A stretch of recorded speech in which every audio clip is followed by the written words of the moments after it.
25 games, one list. Whether you're brand new to Nintendo or a longtime fan, these are the titles that define what the Switch and Switch 2 are all about. Let's get into it. Katana ZERO is a 2D action platformer where you play as Zero, a samurai assassin living in a gritty neo-noir city called New Mecca. You're hired to take out targets, but the real pull is how the story slowly unravels around you. Zero is on a drug called Chronos that lets him slow down time and predict the future, and the game literally uses that as a mechanic. Every level is framed as Zero previewing the outcome before executing it. One hit kills you, so you plan, replay, and rewind. Between missions, you talk to your psychiatrist through a dialogue system that lets you interrupt or ignore characters mid-conversation. And that actually changes things. The story gets dark fast. Memory loss, identity, trauma, and the more attention you pay, the deeper it gets. It's short, it's punishing, and it hits harder than most games 3 times its length.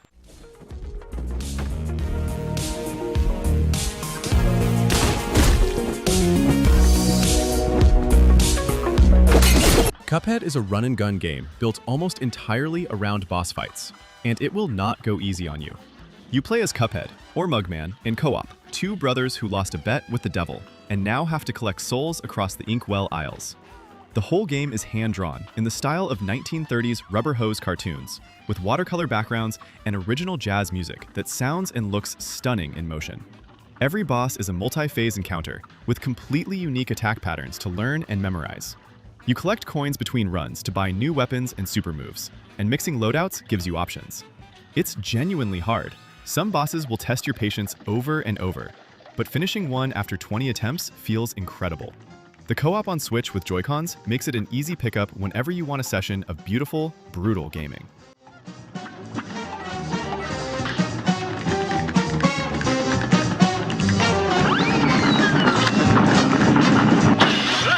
Ori and the Will of the Wisps hits you in the heart within the first 5 minutes and never really lets up.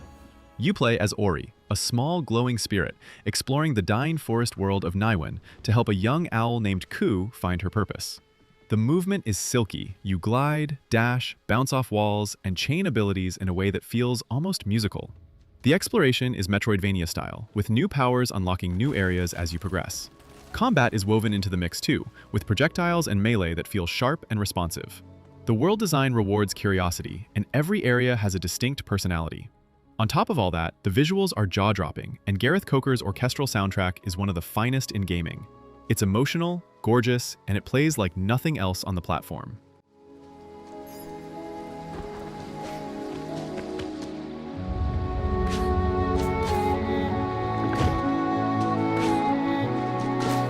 Mario Kart 8 Deluxe is the definitive version of what is already one of the greatest kart racers ever made.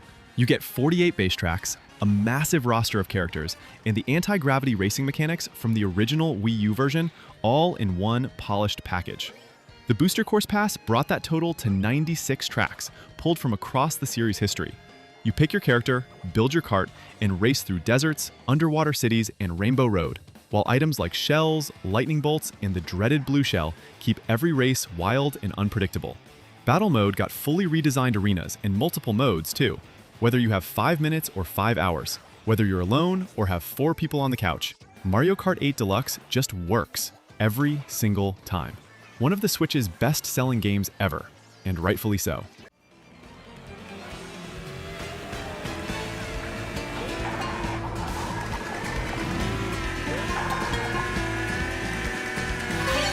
Persona 5 Royal is a JRPG where you play as a high school student in Tokyo who secretly leads a crew called the Phantom Thieves, people who dive into a supernatural dimension called the Metaverse to literally change the corrupted hearts of adults abusing their power.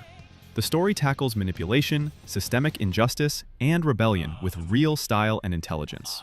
Turn-based combat rewards exploiting enemy weaknesses to trigger all-out attacks, and managing time outside dungeons, going to class, hanging out with friends, working part-time jobs, directly strengthens your abilities in battle.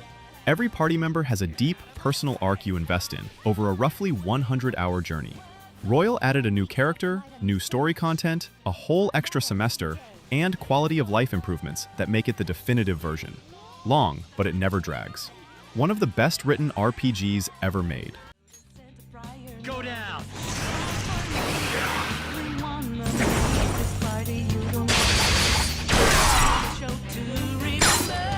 Donkey Kong Bonanza is the first fully 3D Donkey Kong game in over 25 years, and it's one of the Switch 2's biggest showpieces. DK and a young Pauline are chasing a villainous group called Void Company deep underground after they steal the Banandium gems. The hook is the terrain. Almost everything can be smashed, torn apart, or rearranged. DK punches through rock layers, rips up chunks of earth, and throws boulders to carve his own path through each descending biome. The world is vertical, with wildly different environments the further you go underground. Pauline can sing to trigger special transformation forms for DK, and managing that alongside the destruction mechanics gives the game real depth. It's the most physically expressive Nintendo platformer has ever felt, and the level design keeps finding new uses for that destruction system all the way to the credits. A proper next-gen platformer that earns every bit of its hype. Let's take a look at some of the things this Kong can do. Punch! Smash enemies! Walls! Hades 2 takes everything the first game did and doubles it. You play as Melinoe, princess of the underworld and sister to Zagreus from the original, as she trains to defeat Kronos, the Titan of Time, who has imprisoned her father Hades. The roguelike loop is the same. You die, return to your base, grow stronger, and run again. But now there are two separate paths, one descending into the underworld and one ascending toward Olympus, each with different environments, enemies, and guardians. Combat blends magic and melee, with Omega moves, hexes, and a sprint mechanic that adds new dimensions to every encounter. The Olympian gods return with their boons, and mixing them is half the fun. The story is fully voiced, with over 400,000 words of dialogue that reacts to everything you do. Supergiant called it their biggest game ever. On Switch 2, it runs at 120 frames per second while docked.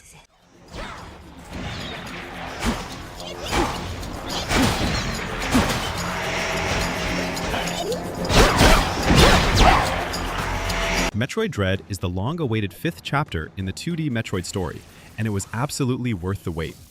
You play as Samus Aran, stranded on a planet called ZDR, hunted by robotic soldiers called EMMI creatures that track you down and kill in one hit. The game is classic Metroidvania. Explore, acquire new abilities, backtrack, unlock new areas. But the EMMI zones flip the script by forcing you to sneak and run instead of fight, giving the game a constant tension even Samus can't punch through. She feels incredible to control. Fluid movement, wall jumps, speed booster, and a perfectly tuned counter mechanic that rewards timing. Boss fights demand that you read patterns fast and respond with precision. The story wraps up decades of Metroid lore in a genuinely satisfying way. Whether it's your first Metroid or your 10th, Dread is exceptional.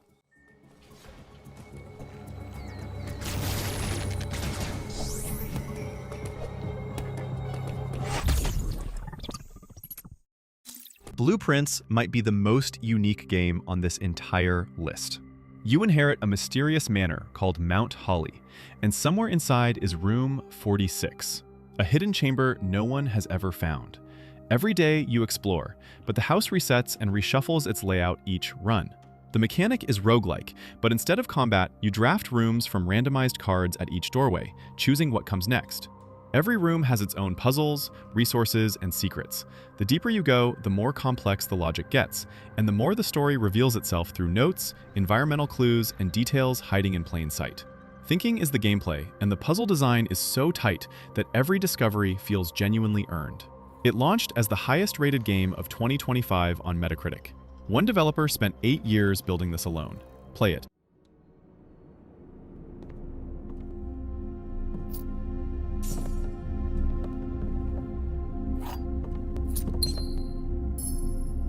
Astral Chain is a sci-fi action game from Platinum Games set in a cyberpunk city called the Ark, where humanity fights off interdimensional creatures called Chimera. You're a police officer in an elite unit, and your main tool is the Legion, a chained astral entity you fight alongside in battle.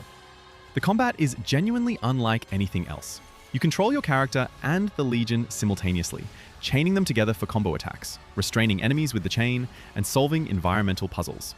Different Legion types unlock over the game, each with its own fighting style and abilities. Between action sequences, there's a real investigation system, analyzing crime scenes, interviewing witnesses, gathering evidence. The story deals with sacrifice, identity, and what it means to be human in a world falling apart. It's stylish, creative, and one of the most underrated exclusives the Switch ever got.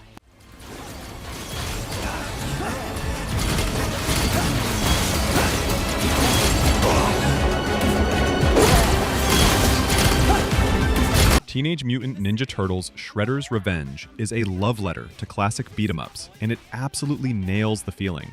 You pick your Turtle or April, Splinter or Casey Jones, and smash through 16 colorful stages packed with Foot Clan soldiers. Each character plays differently, with their own stats and specials, so there's real reason to try them all. The combat is simple to pick up, but deep enough to master. Attacks, throws, taunts that build your super meter, air launchers, and team-up moves in multiplayer. Up to 6 players can play together locally or online, making it one of the best co-op experiences on Switch, period. The pixel art is gorgeous, the soundtrack is hard, and the whole thing drips with nostalgia without relying on it. It's not long, you can finish it in a sitting, but you'll come back to it again and again. Pure fun from start to finish.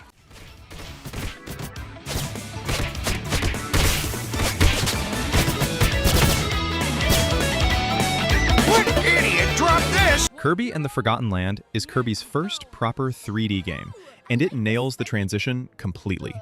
Kirby ends up in a post-apocalyptic world that looks like civilization got swallowed by nature, crumbling malls, abandoned highways, on a mission to rescue kidnapped Waddle Dees from the Beast Pack. The copy ability system is back. Swallow enemies and steal their powers. But the new addition is Mouthful Mode, where Kirby inhales massive objects. Cars, vending machines, traffic cones, each with completely different mechanics. Stages are creative and colorful, loaded with optional challenges and secrets. And there's a 2-player co-op mode for playing with someone less experienced. The difficulty picks up in the later stages and boss fights, while staying accessible throughout. It's warm, imaginative, and endlessly inventive, and one of the best things Nintendo released on the original Switch.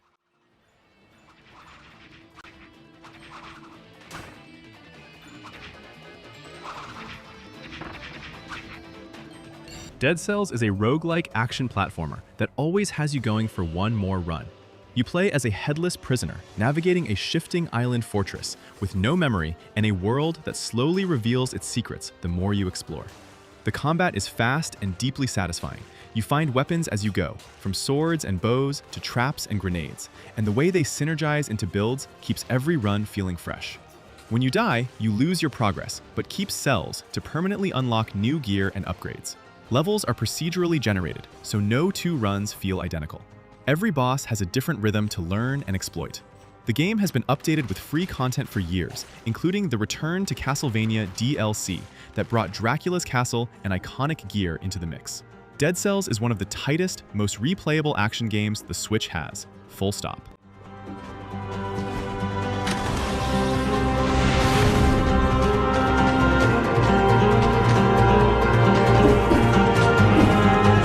Tropical Freeze is a 2D platformer that demands precision and rewards every bit of it.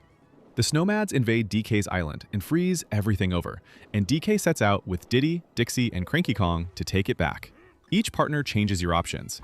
Diddy gives you hover jets, Dixie extends your airtime with a helicopter spin, and Cranky lets you pogo jump off spikes. The stage design is masterful. Underwater sections, minecart rides, jungle obstacle runs, each one layered with hazards, collectibles, and alternate paths. Bosses are multi-phase and serious. This is not a casual experience. But the controls are so tight and the design so fair that every death teaches you something, and every clear feels earned. Funky Mode adds Funky Kong as a playable character with extra health for newcomers.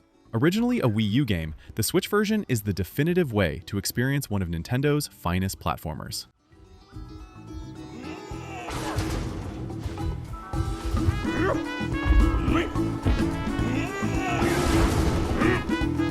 Xenoblade Chronicles 3 is a massive JRPG set in Ionios, a world where 2 nations, Keves and Agnes, are locked in endless war, and their soldiers are born knowing they'll die young.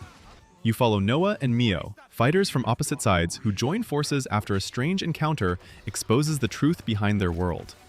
The story builds slowly but pays off enormously, dealing with mortality, purpose, and human connection in ways that genuinely hit. Real-time tactical combat has you managing a 6-character party, each with a class and role, chaining arts and coordinating attacks while positioning around enemies. The class system lets characters learn abilities from each other, making customization deep and rewarding. The open world is enormous, filled with side quests, hidden bosses, and lore waiting to be found. If you have the patience for a 100-hour JRPG that earns every one of those hours, Xenoblade 3 is exceptional. Hold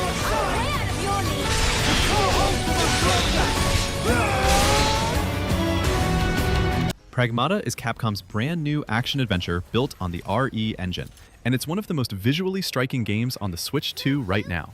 You play as Hugh, a spacefarer stranded on an abandoned lunar research station after a catastrophic failure activates IDUS, a hostile AI that turns all the facility's robots into killing machines. Alongside him is Diana, a childlike android who can hack systems in real time. The dual-character gameplay is central to everything. You handle Hugh's movement and shooting, while Diana's hacking runs as a simultaneous grid-based puzzle system during combat encounters. The bond between Hugh and Diana, what she actually is, why she wants to go home, is the emotional core of the whole story. The lunar base is fully explorable, the atmosphere is tense, and the combat loop is satisfying from start to finish.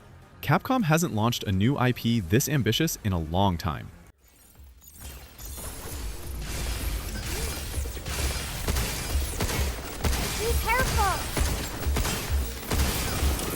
Blasphemous 2 is a Metroidvania drenched in Spanish Catholic imagery, Gothic art, and oppressive atmosphere. You return as the Penitent One, a silent, spike-helmeted warrior moving through Custodia, a world tormented by a divine force called the Miracle that corrupts everything it touches. The world is divided into massive, interconnected zones, packed with secrets, hidden paths, and lore buried in item descriptions and the environment itself. Combat revolves around 3 weapons: a sword, a pair of resonant bells, and a censer, each with completely different movesets that you develop fully over the course of the game and switch between mid-fight. Boss fights are dark, inventive, and visually stunning. The pixel art is some of the finest anywhere in gaming. It improves on the original in movement, platforming, and build variety while keeping everything that made it special. One of the most underrated games on Switch.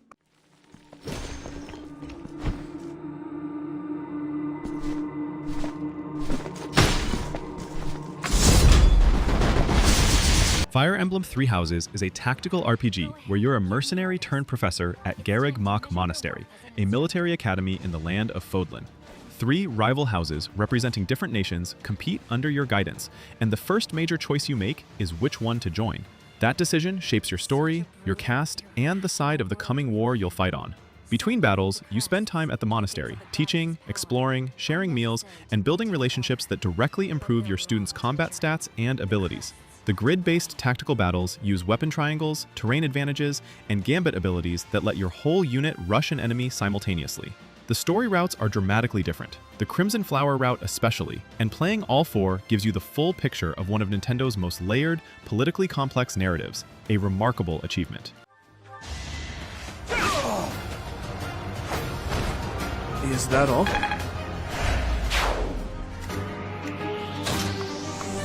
Animal Crossing New Horizons dropped at exactly the moment the world needed it, and the timing was only part of the reason it became a phenomenon.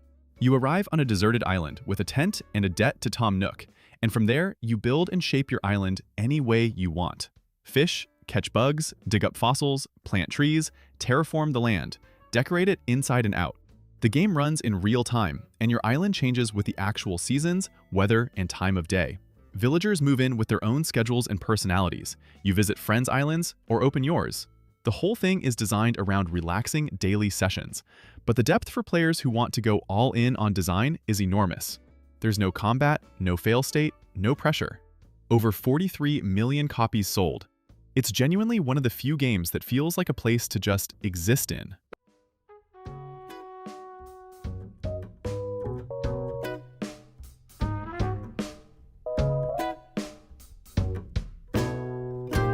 Bayonetta 2 is one of the most technically refined action games ever made, and the Switch version is the best way to play it. Bayonetta is a witch with guns strapped to her heels, an unstoppable wit, and the ability to summon giant demon limbs to tear apart divine enemies in spectacular fashion. The combat is Platinum Games at their absolute peak. You juggle combos, swap weapons midair, and dodge at the last millisecond to trigger Witch Time, a slow-motion window where you do terrifying damage. The story sends Bayonetta into a divine war to rescue a fellow witch's soul, and it leans fully into its over-the-top, tongue-in-cheek tone without losing the emotional thread. Boss fights are enormous theatrical events. The game is shorter than most on this list, but incredibly tight and replayable. The Switch version also bundles the original Bayonetta, making it an effortless decision.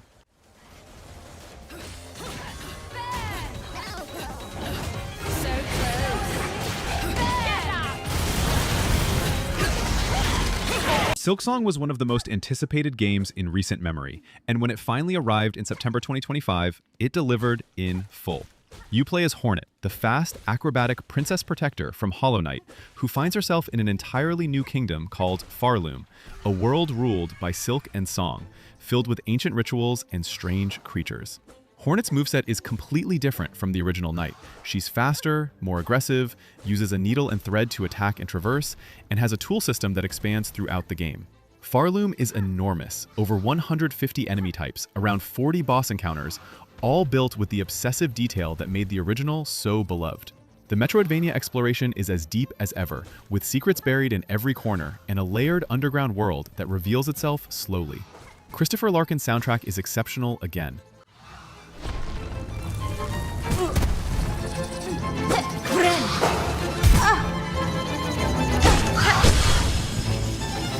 Pokémon Pokopia is something genuinely new for the franchise, a life simulation sandbox game where you play as a Ditto who has transformed into a human, working alongside Pokémon to build your own paradise from the ground up. You gather resources, craft furniture, construct homes for Pokémon, landscape your environment, and attract more Pokémon to your growing town. The twist is that learning Pokémon moves from the friends you meet literally expands what you can do. Bulbasaur teaches you leafage for growing plants. Squirtle teaches you Water Gun for irrigating the land. Day and night cycles, real weather systems, and seasonal changes all affect what Pokémon show up and what activities are available. Up to 4 players can co-op in the same town. It launched as the highest reviewed Pokémon game in years, with an 89 on Metacritic, and it proves the franchise can do something genuinely different and special when given the right creative space.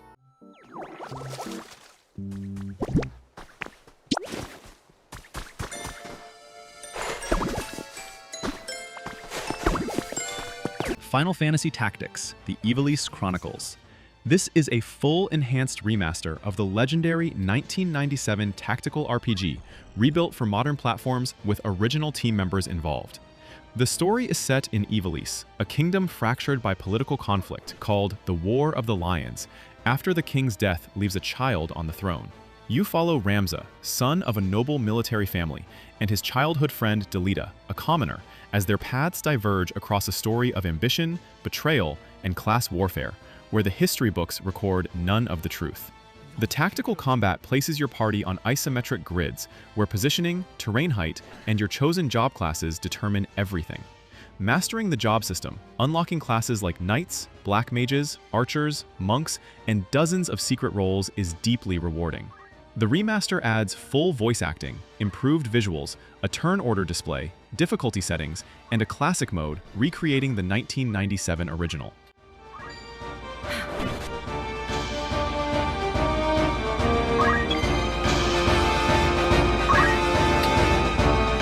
Super Mario Odyssey is a 3D platformer that feels like a love letter to everything Mario has ever been. Mario teams up with Cappy, a sentient hat, and travels across wildly different kingdoms, a metro city, a seaside cliff town, a cooking world, a moon, to rescue Princess Peach from Bowser. The signature mechanic is possession.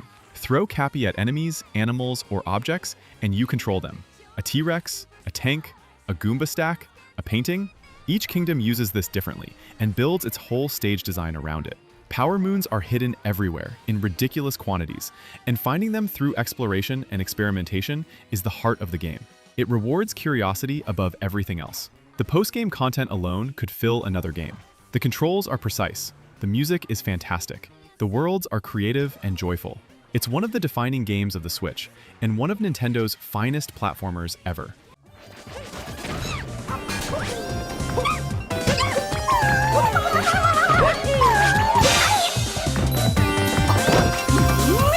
Breath of the Wild changed what open-world games could be, and that statement hasn't aged a day.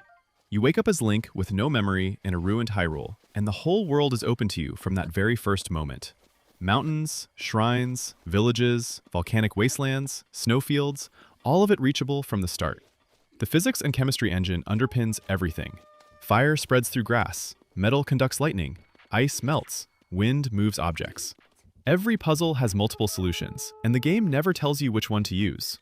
You can climb almost any surface, glide with a paraglider, and move through the world entirely on your own terms. The 4 divine beasts serve as the main dungeon's giant mechanical puzzles you physically reconfigure. Ganon is in Hyrule Castle, and you can go fight him the moment you finish the tutorial if you want.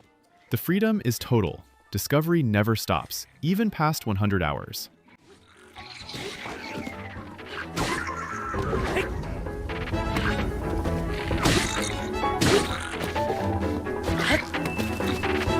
That's all 25. This platform has never stopped delivering. Drop a comment with which one you're starting with. If this helped you, a like and subscribe goes a long way. See you in the next one.